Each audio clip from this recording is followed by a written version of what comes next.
میں نے سانس روک لی۔ میں اس وقت گولی چلانے کا خطرہ مول نہیں لے سکتا تھا جب تک کہ درندہ مکمل طور پر میرے سامنے آ جاتا۔ چند منٹ ایسے ہی رہنے کے بعد شیرنی 2 چھلانگوں میں صحن کے اندر آ گئی۔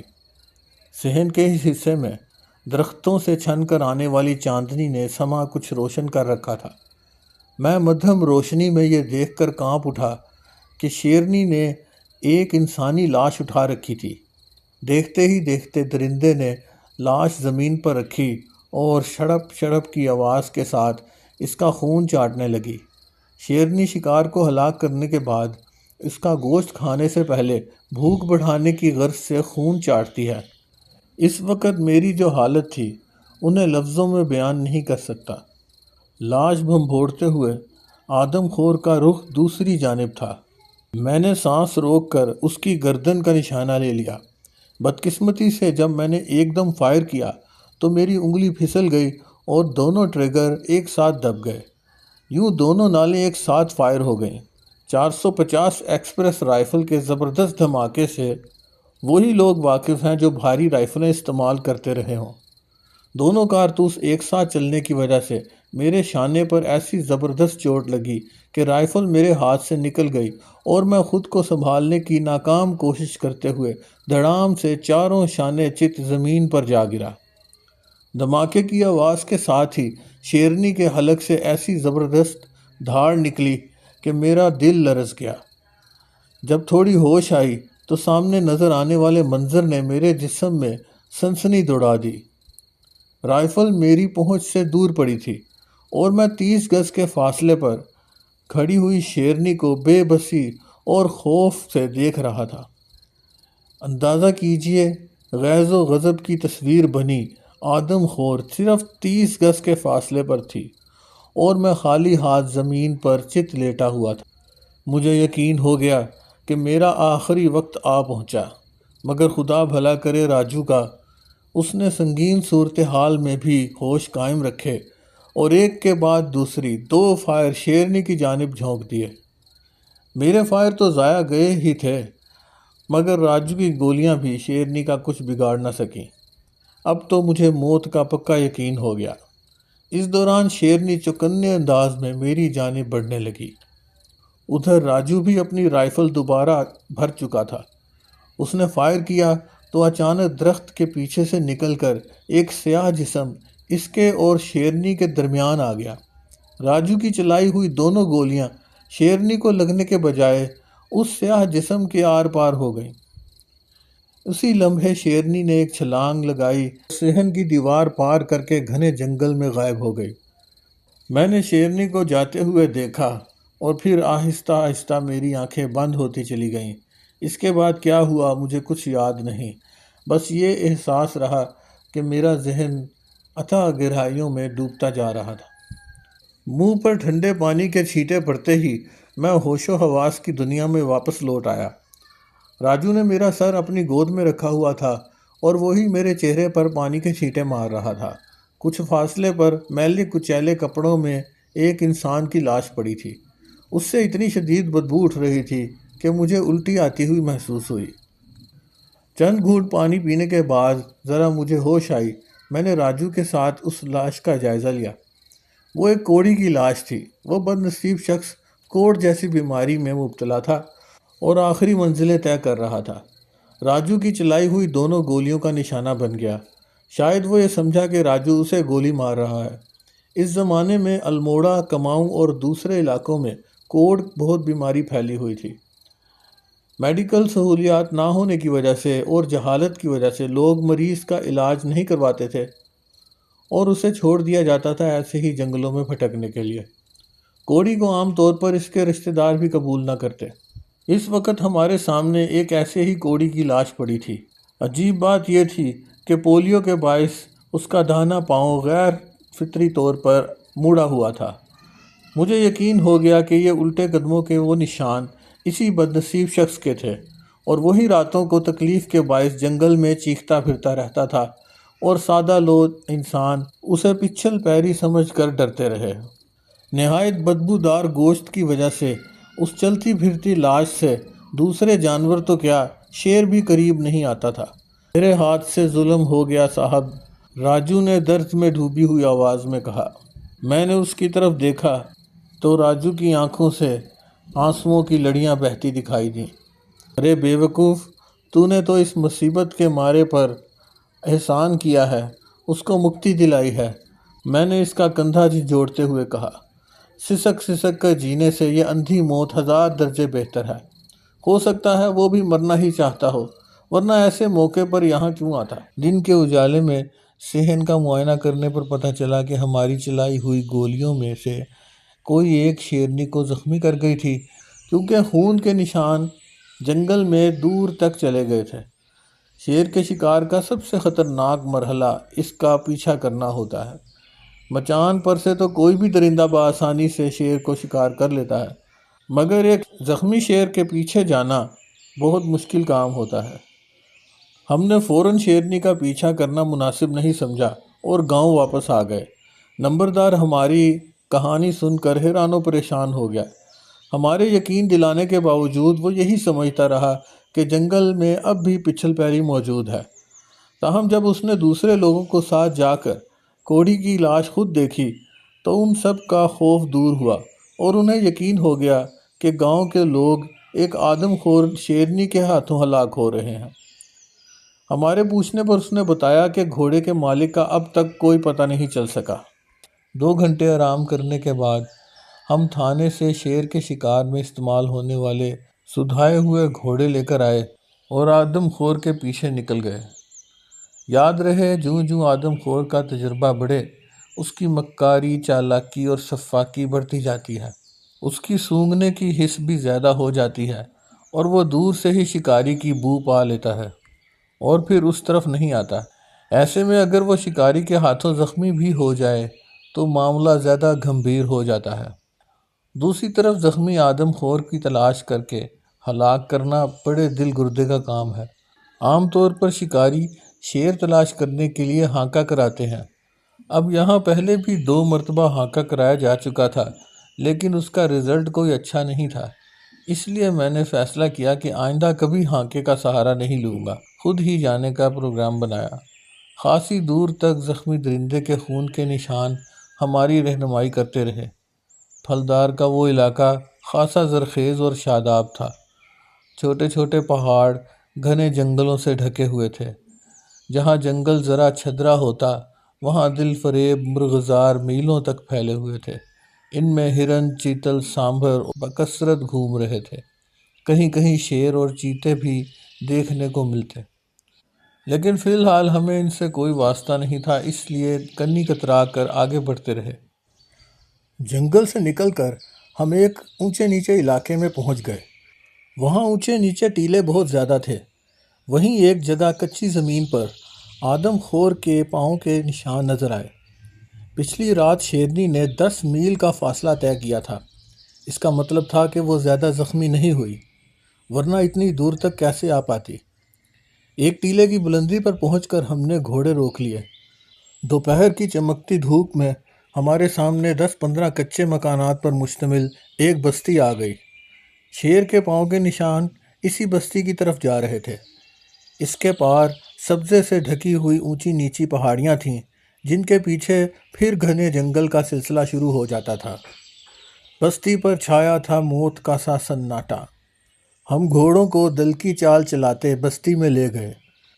مکان ٹوٹے پھوٹے پتھروں سے اور گارے سے بنائے گئے تھے، جن کی چھتیں گھاس پھوس اور لکڑی سے بنی ہوئی تھیں۔ مکانوں کے سامنے دور تک ایک کھلا میدان تھا، جس میں کہیں کہیں کھیت نظر آ رہے تھے، مگر اب وہ بنجر ہو چکے تھے۔ ہم نے 1-2 گھروں کے اندر جھانکا تو ٹوٹے پھوٹے گھروں اور کچھ چیزوں کے علاوہ کچھ نظر نہ آیا۔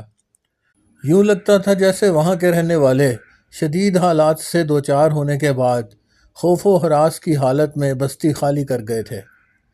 آدم خور کے علاقے واردات میں کسی بستی کا ایسا حشر ہو جانا کوئی انوکھی بات نہیں تھی۔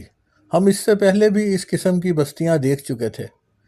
اس بستی کے بد نصیب لوگ آدم خور سے کم اور پچھل پیری سے زیادہ ڈرتے ہوں گے، یہ میرا خیال تھا۔ گھروں کے درمیانی راستے میں جہاں کہیں نرم مٹی تھی، وہاں ہمیں شیرنی کے پنجوں کے نشان صاف دکھائی دیے۔ وہ گھاس کے میدان تک جا رہے تھے۔ ابھی ہم نشانوں کے پیچھے جا رہے تھے کہ اچانک جنگل میں شیر کی اونچی گرج سنائی دی، جس کے ساتھ ہی ایک کے بعد دوسرا رائفل کے 2 دھماکے سنائی دیے۔ اگلے ہی لمحے پوری فضا میں یوں سناٹا چھا گیا جیسے کچھ ہوا ہی نہ ہو۔ ہم دونوں حیران کھڑے ایک دوسرے کا منہ تکنے لگے۔ وہ دھماکے شناخت کرنے میں مجھے کوئی مشکل نہ ہوئی۔ .375 میگنم نامی رائفل اس زمانے میں یا تو پروفیشنل شکاریوں کے پاس ہوتی تھی یا پھر ڈاکوؤں اور جاگیرداروں کے پاس۔ بہرحال وہ خاص رائفل تھی اور کسی عام آدمی کے پاس اس کا ہونا مشکل تھا۔ ابھی ہم ان دھماکوں اور شیر کی گرج کے بارے میں سوچ ہی رہے تھے کہ گھاس کے میدان سے وہی آدم خور نکلتی دکھائی دی جس کی تلاش میں ہم صبح سے مارے مارے پھر رہے تھے۔ میں نے فوراً رائفل کندھے سے لگا لی اور اس کی دوربین میں دیکھا کہ شیرنی کی گردن سے خون کا دھارا بہہ رہا تھا۔ یہ زخم بلا شبہ تازہ تھا۔ وہ یوں اندھا دھند بستی کی طرف بھاگی چلی آ رہی تھی جیسے اس کے پیچھے کوئی بلا پڑی ہو۔ شاید اس نے ابھی ہمیں نہیں دیکھا تھا۔ میں نے فوراً راجو کو اشارہ کیا اور ہم دونوں ایک مکان کی اوٹ میں اس طرح سے بیٹھ گئے کہ ہم تو شیرنی کو دیکھ سکتے تھے مگر ہمارا فوراً اس کی نظروں میں آ جانا ممکن نہ تھا۔ زخمی ہونے کے باوجود شیرنی اس قدر تیزی سے بھاگ رہی تھی کہ اس پر نظر رکھنی مشکل ہو رہی تھی۔ جلد ہی وہ میدان سے نکل کر کھیتوں میں داخل ہو گئی اور جیسے ہی اس کا زردی مائل جسم کھیتوں سے باہر نکلا میں نے اسے اپنے نشانے کی زد پر لے لیا۔ چند قدم دوڑنے کے بعد شیرنی نے چھلانگ لگائی، ساتھ ہی اس کے حلق سے ایسی زبردست دھاڑ نکلی کہ پورا علاقہ لرز گیا۔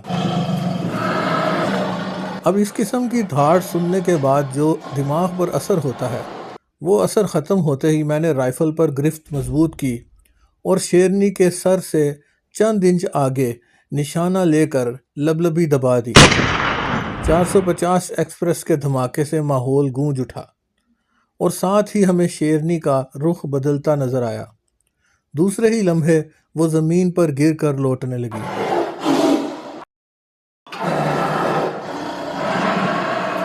اس کے حلق سے ایسی دہشت ناک آوازیں نکلیں کہ قریب اڑتے ہوئے پرندے تک خوفزدہ ہو کر دور نکل گئے۔ اس دوران راجو نے بھی گولی داغ دی۔ کچھ دیر بعد ہم دونوں اپنی رائفلیں شیر کے مچلتے وجود پر ٹکائے مکان کی اوٹ سے باہر نکل آئے۔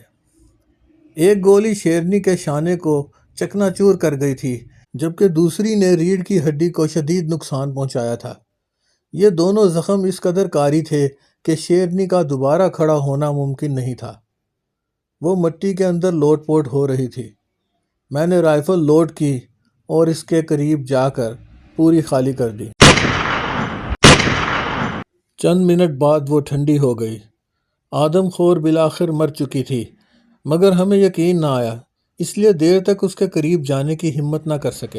10-12 منٹ تک یہ دیکھنے کے بعد کہ شیرنی کے اندر اب زندگی کی کوئی رمق موجود نہیں، ہم آہستہ آہستہ اس کے نزدیک گئے۔ شیرنی کے دانت اور پنجے گھسے ہوئے تھے، جلد بد رنگ اور خشک تھی۔ نزدیکی سے لاش کا جائزہ لینے کے بعد مجھے معلوم ہوا کہ شیرنی بڑھاپے کی وجہ سے آدم خور بنی تھی۔ ابھی ہم شیرنی کے معائنے سے فارغ ہی ہوئے تھے کہ جنگل کی طرف سے گھوڑے کی ٹاپوں کی آواز سنائی دی۔ تھوڑی دیر بعد ایک گھوڑا جنگل سے نکل کر ہماری طرف بڑھتے نظر آیا۔ دور سے دیکھنے پر لگتا تھا جیسے گھوڑے کی پیٹھ پر کوئی بوری لدی ہوئی ہے۔ جوں جوں گھوڑا قریب آیا منظر واضح ہو گیا۔ اس پر کوئی آدمی ڈھلکا پڑا تھا۔ سوار کی حالت خاصی خراب تھی، تقریباً تمام لباس خون میں رنگا ہوا تھا۔ کندھے اور پیٹھ پر گہری خراشیں پڑی ہوئی تھیں جن سے ابھی تک خون بہہ رہا تھا۔ زخمی ہونے کے باوجود سوار اپنی ہوش میں تھا اور اس نے دونوں بازو گھوڑے کی گردن میں ڈال کر خود کو گرنے سے بچایا ہوا تھا۔ گھوڑے کی پشت پر بھی خراشیں نظر آ رہی تھیں۔ ہم نے سوار کو سنبھالا اور اسے فوراً گاؤں لے آئے۔ راجو ہر قسم کے زخموں کی دیکھ بھال مہارت سے کر لیتا تھا۔ گاؤں پہنچتے ہی اس نے سوار کے زخم صاف کرنے کے بعد ان پر مرہم پٹی کر دی۔ مجھے یقین تھا کہ سوار کی یہ حالت زار آدم خور کے ساتھ لڑائی کے دوران ہوئی۔ پورے علاقے میں یہ خبر جنگل کی طرح پھیل گئی کہ آدم خور شیرنی چل بسی ہے۔ لوگ دور دور سے اسے دیکھنے آنے لگے۔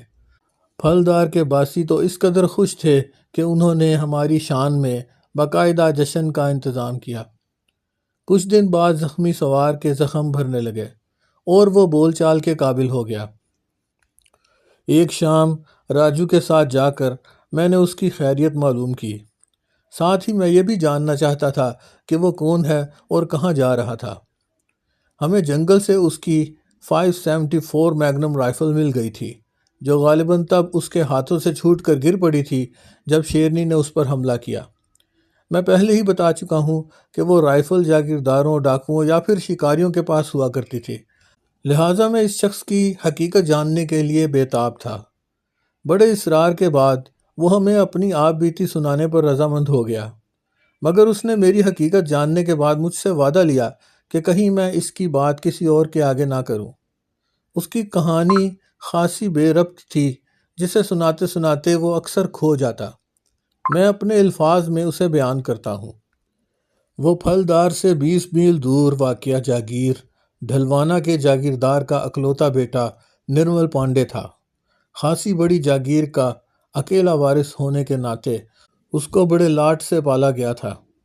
ساتھ ساتھ اسے سیر و شکار کا بھی بہت شوق تھا۔ یوں تو اس کی زندگی میں ہر قسم کی خوشی موجود تھی، مگر شادی کے بعد اسے ایک دکھ نے آ لیا۔ یہ اولاد نہ ہونے کا دکھ تھا۔ اس کی بیوی حسن و جمال اور دولت میں بے مثال تھی، مگر قدرت کو اس کی گود ہری کرنا منظور نہ تھا۔ اس نے ہر قسم کا علاج معالجہ کروا ڈالا، مگر کوئی فائدہ نہ ہوا۔ آخر میاں بیوی نے جوتشیوں اور پنڈتوں کا سہارا لیا۔ 2 ماہ کی تلاش بسیار کے بعد ان کا پالا ایک ایسے جوتشی سے پڑا جس کا دعویٰ تھا کہ وہ ناممکن کو ممکن بنا سکتا ہے۔ اس نے میاں بیوی کو ایک ایسا عمل بتایا جسے کرنے سے انہیں زندگی میں ایک بار اولاد مل جاتی، لیکن میاں بیوی کو یہ عمل بالکل پسند نہ آیا، کیونکہ کامیابی کی شرط یہ تھی کہ ایک 10 ماہ کے بچے کے خون سے سر دھویا جائے۔ یہ شرط بیوی کے لیے خاص تھی۔ نرمل تو ایسا گھناؤنا کام کبھی کر نہیں سکتا تھا، لیکن اس کی بیوی چپکے چپکے 10 ماہ کے بچے کی کھوج میں لگ گئی۔ بالآخر اس کے ملازم نے اسے بتایا کہ پھلدار کے ایک گاؤں میں ایک غریب کمہار کا بیٹا چند روز میں 10 ماہ کا ہونے والا ہے۔ جاگیردارنی کے لیے یہ بہت بڑی خبر تھی۔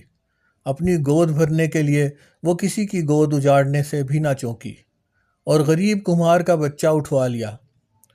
چونکہ اسے خدشہ تھا کہ اس کا شوہر راہ کی رکاوٹ بن جائے گا، اس لیے اس نے اس عمل کی رات نرمل پانڈے کو نشہ آور دودھ پلا کر بے ہوش کیا اور بچہ لے کر وہاں سے نکل کھڑی ہوئی۔ اس کی منزل وہی سنسان مندر تھا جہاں وہ اس گھنونے کام کو انجام دینے والی تھی، لیکن خود ہی آدم خور کا شکار بن گئی۔ نرمل کے ساتھ بعد میں جو حالات پیش آئے وہ اسی کی زبانی سنیے۔ جیسے ہی مجھے ہوش آیا، میں نے ملازموں سے اپنی بیوی کے بارے میں پوچھا۔ انہوں نے بتایا کہ وہ اپنے رشتہ داروں سے ملنے گئی ہے، لیکن میرا دل نہیں مانتا تھا، کیونکہ وہ میرے بغیر کبھی کہیں نہیں جاتی تھی۔ بہرحال کچھ دن گزرنے کے بعد جب میں اس کا انتظار کرتا رہا اور اس کی کوئی خبر نہ ملی، تو میں نے اس کے رشتہ داروں کے ہاں جانے کی ٹھانی۔ ابھی میں جنگلوں سے گزر رہا تھا کہ ایک زخمی شیرنی نے مجھ پر حملہ کر دیا، اور اس کے بعد کے واقعات تو آپ واقف ہیں۔ تم نے کہا تھا کہ تمہاری آپ بیتی سننے کے بعد تمہیں آگے جانے سے نہیں روکوں گا، مگر مجھے افسوس ہے کہ تمہارے آگے جانے کا اب کوئی فائدہ نہیں، میں نے گمبھیر لہجے میں کہا۔ تو نرمل پانڈے نے مجھے چونک کر دیکھا۔ میں نے کچھ کہنے کے بجائے جیب سے کپڑے میں لپٹا ہوا خون آلود لاکٹ نکالا اور اس کے سامنے رکھ دیا۔ وہ پھٹی پھٹی آنکھوں سے تعویذ کو دیکھتا رہ گیا، کیونکہ اس پر نرمل کی بیوی کا نام لکھا ہوا تھا۔ یہ کیا ہے؟ اس کے منہ سے صرف اتنا ہی نکل سکا، تمہاری بیوی ایک غریب کے بچے کا بلیدان دینا چاہتی تھی۔ میں نے سرسراتی ہوئی آواز میں جواب دیا، مگر قدرت نے اسے آدم خور کا لقمہ بنا ڈالا۔ یہ کہہ کر میں نے اسے غم و اندوہ کی تصویر بنا چھوڑا۔ راجو، میں نے پائپ سلگاتے ہوئے کہا، شکر ہے کہ آدم خور کے ساتھ ساتھ ایک ڈائن بھی قدرت کے غیبی ہاتھ کا شکار ہو کر اپنے انجام کو پہنچ گئی۔